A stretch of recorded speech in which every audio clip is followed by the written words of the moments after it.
question is, because we've been married now a long time, and so we have some knowledge about the relationships that we have in our home and in our family lives, and how that translates into the practice. Yeah. What does it mean? Is there a connection? Should we be paying attention to making sure that we've got a good work-life balance? I know it's a world you live in. Let's talk about that.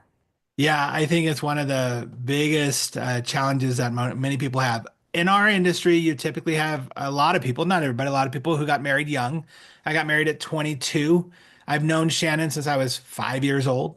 Mhm. We were high school sweethearts back and forth, not the whole time, but we, dated off and on through high school, more off than on. But, 30 years, going on 31 years, I've learned a lot.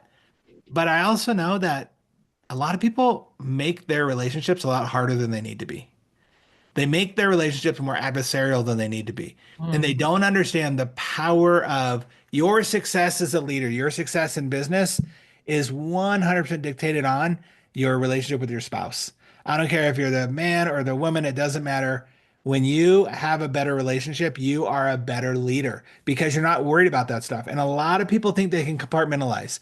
A lot of Mhm. people think that they can go, "Oh, I can have an argument with my spouse in the morning and go to work and be on it all day long." Yeah. Yes, I get it. It's a distraction, but running behind the scenes is this annoyance, this frustration, especially when you're getting closer to the end of the day. Because what do you know you got to do? You're going home back to the frustration.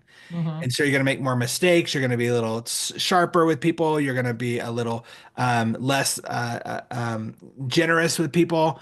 And as a leader, you have to be on point.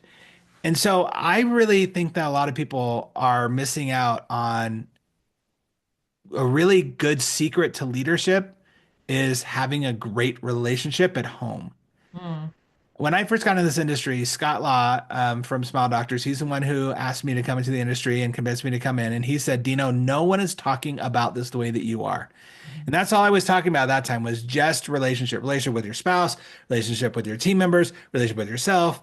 And then I'd bring that into your patients for the culture side of things.